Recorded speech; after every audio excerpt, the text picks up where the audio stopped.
So I get a phone call from Tim Schmidt, and he has apparently gotten a new toy that he wants me to see. Tim? Oh, look at this. Well, now I know what he wanted me to see. Some toy. This is Bugatti Chiron. I mean, yeah, I guess it is a toy because it can't possibly be that practical. You know, unlike a lot of collectors, Tim Schmidt uses his cars. And he's going to be using the Chiron today. And to tell you the honest truth, if I'm going for a ride with him, I'm going to be a little nervous.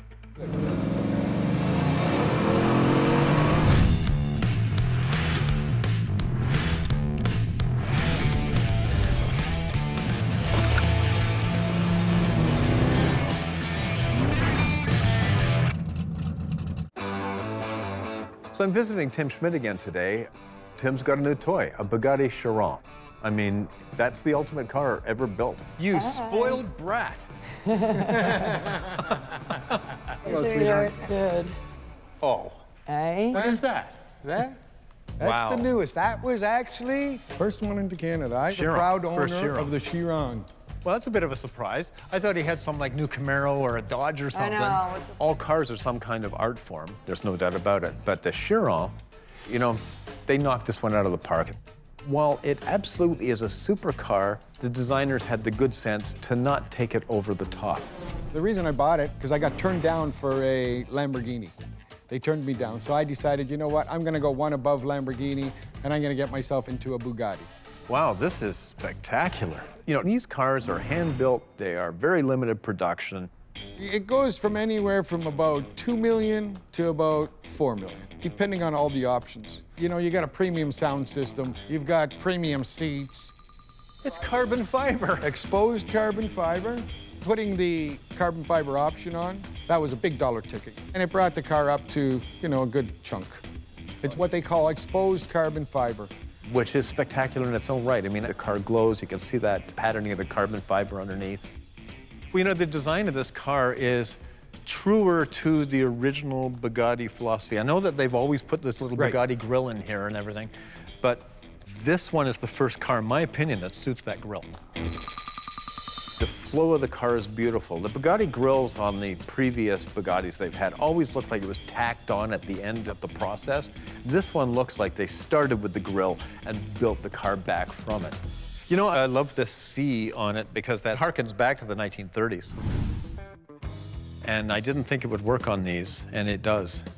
And you know, it's nice that it's accented with the stainless. Well, that's how I did it. I could have painted it all to match, and I said, no, I don't want that. I want So I you wanted get highlights. you I get an got order to- book, eh? They I sit got- down with yeah. you and We sat down, and it was all done on the computer, cars moving around, the whole 9 yards. It was beautiful. you know, mechanically, the car is a monster. It's got 1,500 horsepower. There's 4 turbos in there. So what Well, that happens won't be is- a problem. So what happens? The first 2 turbos they kick in, and then all you know you're getting sucked into that seat. Yeah. And then you're almost ready to come out of the seat, and then the second 2 kick back in. It just throws you back into the seat again. Yeah, and then by that time, you're doing the speed limit. Yeah, over twice, at least. Because you know what? He doesn't speed, does he? Not at all. No. No. But I have had the car doing 340K. Yeah? Yeah. That was in Florida, on the track. Sure. It doesn't take long to get past the speed limit, let me tell you. Yeah, no, I know.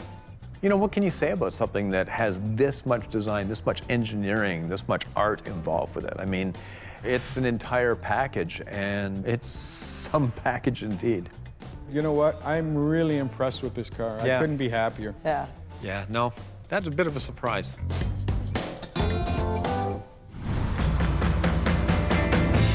One of the most iconic vehicles of the 1960s has got to be the Volkswagen van. One of the reasons for that was they were just cheap at the time. They were cheap new, they were even cheaper used. They were pretty reliable, and you could sleep 10, you know, in crowded quarters. Not as many survived as existed, and that's sort of understandable, but when we do come across them now, they're sort of special. I mean, some of them have gone for huge money. The owner of this truck wants it to go to the Concours d'Elegance. And I mean, people say, what, a Concours? It's not a French car or a Ferrari or something. But you know what? In my opinion, this little van here is just as worthy a vehicle to be on the grass at a Concours as anything else I can think of. You know, it looks in superb condition, but to go to Concours, it isn't perfect. So our task is to, well, restore a vehicle that doesn't need restoration on the face of it. Dismantle this truck and turn it into better than new. It'll have fresh paint, it'll have brand new interior, the woodwork will all be done. I mean, everything you're seeing and things you don't see are going to be attacked. And it's going to have to look just like it did in 1960 as it rolled off the end of the assembly line. It was supposed to be pretty straightforward, except old vehicles are never pretty straightforward. It's been stripped down, completely gutted. We were doing some structural stuff with it. As we dove into this thing and stripped it, we started to find rust. Then we found more and more rust, and we found that the whole underpinnings of the floor in the front and the dog legs and the whole bit were just not usable. And it's actually a structural point of the car, so it has to be fixed. It's not something that we can just ignore. So now we're trying to find decent quality replacements, and that's really hard. These days, replacements are not new old stock anymore. That's all been used up. The first thing was the floor pan in the front. We were going to patch the floor pan. We got looking further at it and realized that the adjoining metal is also rusty too. Well, in order to change the floor pan, you got to have something to weld it back to. There's nothing there to weld it to. So in order to fix this one, you got to fix that one.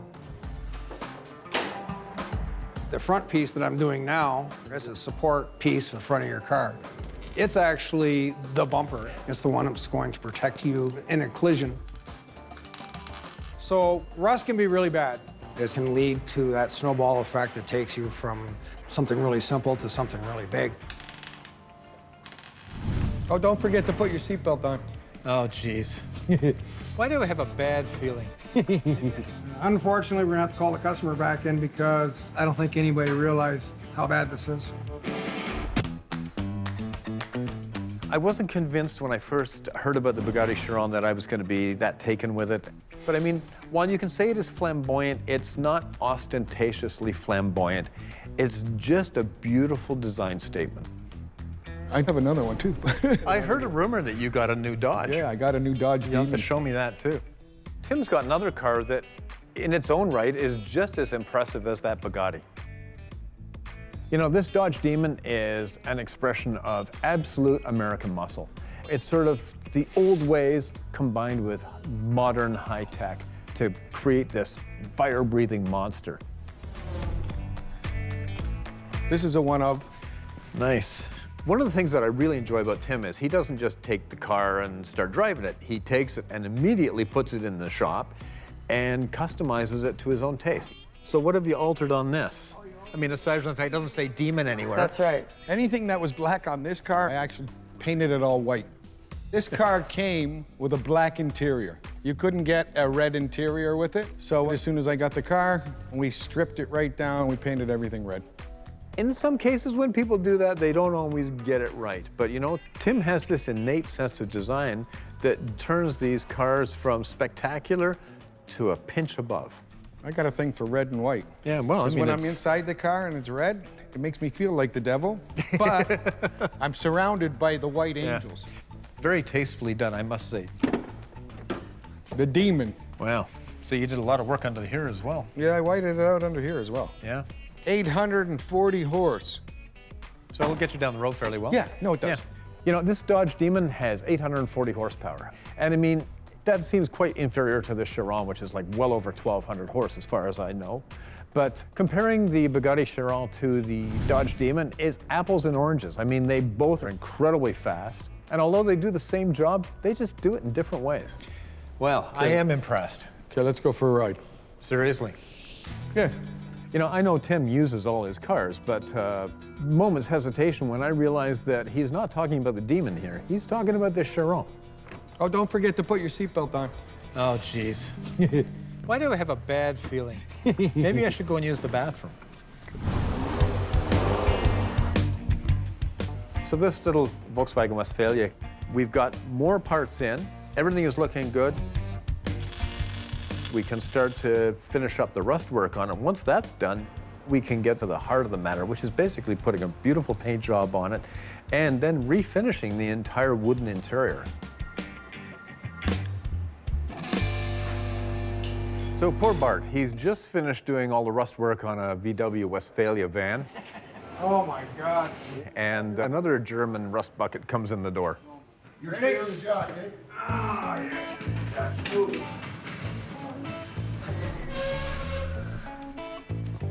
So, what do we look at first? Rust. Rust. They did some repairs several years ago. They used a fair bit of filler. It doesn't stop the rust. The rust is still going to come back. Its moisture is still building up inside here. The moisture is going to affect the Bondo. The Bondo is going to blister.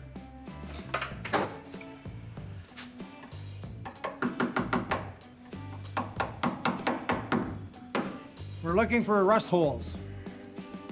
So you have big blisters here, which is telling us there's something going on. I want to see what's going on. You can see rust, but there's no holes. So that's a good sign. Means we probably won't be welding in patches there. People depend too much on Bondo. They think Bondo is solid, or you can put it on thick, it'll last forever. I really don't, because Bondo doesn't react to moisture very well. What I'm looking for is just how bad it is under there. If it's solid, we have a little hole here, so there's a possibility of making a patch to go in here. So Bart grinds some of the paint off this Mercedes, but as he's pulling the old patches off, he's finding there's nothing underneath to attach it to. Put the patchwork on top of the rust as a fast way of fixing it. Unfortunately, it didn't really fix anything because the rust just keeps coming. The Bondo has gotten so thick that they're trying to repair this and smooth it all out. I'll use a magnet. See, it sticks to the metal, but down here, it doesn't stick. Generally, that'll tell me that there's more than 1/8 of an inch of Bondo on there, because otherwise this thing would pick it up to a certain degree. Now I can go through the rest of the body, and this actually feels like it's pretty good, not bad. Down here, of course, more patches that have rusted through. Well, I'll look at this around these areas to see how far back the bodywork goes. So the bodywork's actually up to about here, and then it starts thinning out, because up here the magnet actually takes pretty good hold. This isn't a restoration, this is a splash. This thing was fixed up to be sold. We call them used car splashes, mop and glows, whatever you want to call them. But this thing was filled up with fiberglass and Bondo just for the purpose of selling it. Right here's a great example. This was just covered up. This wasn't even fixed. That quarter panel is actually separated from the car. They just filled that with fiberglass and Bondo.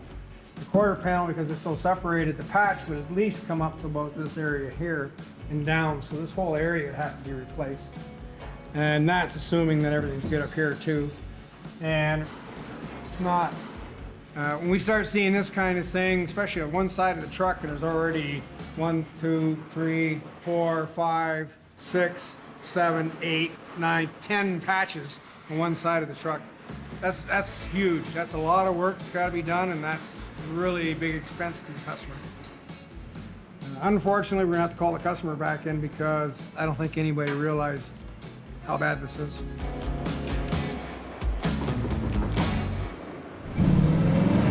I'm fairly hard to scare, but I had to admit that I might have wet myself.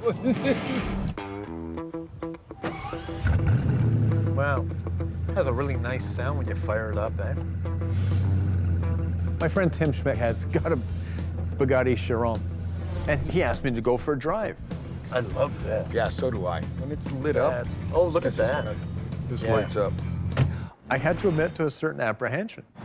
He's not shy about using the car. Terrifyingly so. Tim's property is long and wooded and beautifully paved. The only thing it doesn't have is curves and bends, which I'm actually a little thankful for.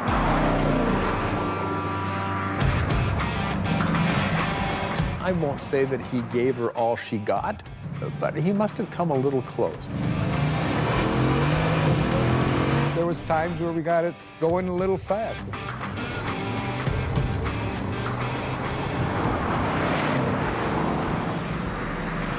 Right after that, the car started jumping all over the place.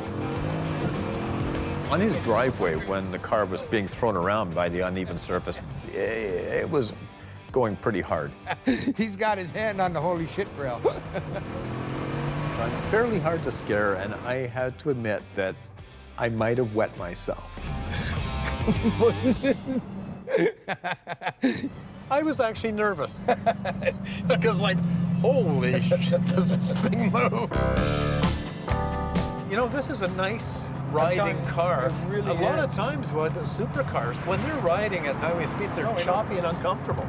I was really impressed by the car at low speeds. Fumbling around, driving in ordinary traffic and that kind of thing, that car is quite happy to do that and feels right. Some cars don't. This car just seems to just calm right down. Despite all its ferocity, you can sort of turn it into a kitten again. But I go and get groceries with this car. I go to the grocery store and I get my groceries and I put them in the front trunk and I come home with my groceries. It's a car. You know, at one point, we were turning around and, you know, the car's very low and it made contact with the ground. See that? Oh. Hear that? Yeah, That's why it's a driver. And he goes, oh, well, it's a driver. There's not many of these cars, and most people who've got them don't show them off, and they sure as hell don't take them out and beat them up.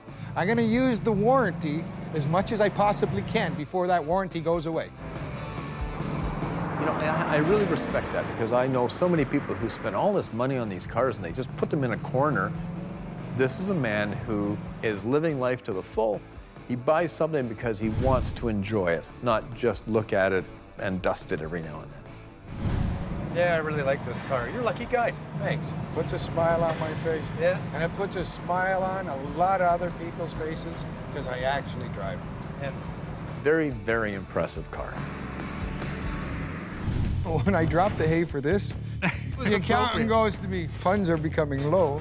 I started to take the headlights out, and the first thing I noticed was, what are all these extra wires for? Why would they do that? So this is a 1939 Chevrolet Master Deluxe. The customer brought it to us for an assessment. It needs a steering box, needs some brake work, but my big concern today is the wiring. When I start to take something apart, I'm like, read my parts. As soon as I start to look at stuff, I read my parts. I look at them. You know, is this something I can take apart and be fixed, or do I need to order a new one? Taking anything apart, read your parts. Always look at it. Take it apart slowly, look at everything, look where everything goes. Spend a couple minutes and gaze at it. What's going on here? When I started to take the headlights out, I'm looking at some of the stuff that previous shops, I hope not a shop, I hope it was just somebody in a backyard doing it, had done. And the first thing I noticed was, well, what are all these extra wires for? There was some extra wires in there that don't belong. And I unplugged it, and it's like, it taken just down the wires a bit and added an extra wire in, and then when you plug it in, it kind of sandwiches those wires in. And I'm like, well, why would they do that? And I looked at it, and I'm like, well, they didn't need to do it that way. And the plug can come apart. Well, I got my little pick out and picked the actual terminal part that goes on the connector. So it stays in the housing, put it on there, and that's the way it should work. So and I can just bend the wire and remove my 3 tabs. So now I have my plug with the connectors, and I can just simply remove this old, no good wiring, and I've ordered a new wiring pigtail. Now I can just cut the sheathing back off this, put them back together, and put the clips back in and reuse the terminals, and it'll work properly the way it is without all the extra wires that can cause a fire or short out on something, because there's power running through it in a fair amount. So whoever worked on this before didn't stop, take 2 minutes to look at it and read the parts. They just, well, let's jam a couple more wires on it just to make it work. When you're taking anything apart, it doesn't matter if you're working on your car or you're working in your house doing something, you really got to look at stuff, because if you don't, you're not really understanding what needs to be done. So read your parts. I love your license plates. I don't know how you keep coming up with these license plates. Tim has a wonderful sense of humor, and that is certainly expressed by the license plates he puts on cars. But that's Well, you know, when I drop the hay for this, the accountant goes to me, funds are becoming low. We have to go back to work. so you've done this over and over again. I mean, you've got Cherry I got over there, Mike Cherry over there. Miss Hippie, so I know Mrs. who's Hippie, that. that's the wife's. And you got Fatso. Fatso. which is Because a- of back wheels, that's got a 24-inch rim with a 405 tire. Right here, So fortunate. That's clever. Yeah. That's great. Japan's okay. that's okay, because that was my first Japanese car. It's an all-wheel drive, twin-turbo V6. Yeah. Well, it threw me back in the seat. For a Japanese car, it really, you know, Japan's okay for my first car. Snake Envy. Oh, I like the snake hide stripe. That's nice. Nicely done. These are a snake of a car. This is, I mean, No, not they as really are. deadly as that. And then that's but- Vipe Me. And I like the way that you've contoured the original plates Yeah. somewhat. Yeah, somewhat. Yeah, just to be with This is a sticker plate, Yeah. and it's got the reflective built right into it. So there you go. Cat's Meow. That's a Cat's good one. Meow, the Prowler. And then this one here, I got pocket change. And We've got to be one of my favorites, Dropped Out. Dropped out, yeah, I dropped On the out. Rolls Royce. Well, you know, when you're driving a Rolls. Yeah. Then I got And Happy Happy One. Hippie.